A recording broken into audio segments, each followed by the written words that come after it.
शुभं करोति कल्याणम् आरोग्यं धनसम्प्रदा शत्रुबुद्धिविनाशय दीपज्योति नमोऽस्तुते।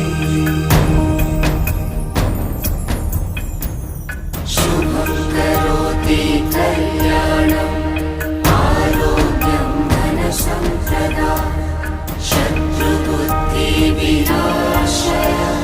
दीपज्योति नमोऽस्तुते। शुभं करोति कल्याणम् आरोग्यं धनसम्प्रदा शत्रुबुद्धिविनाशय दीपज्योति नमोऽस्तुते।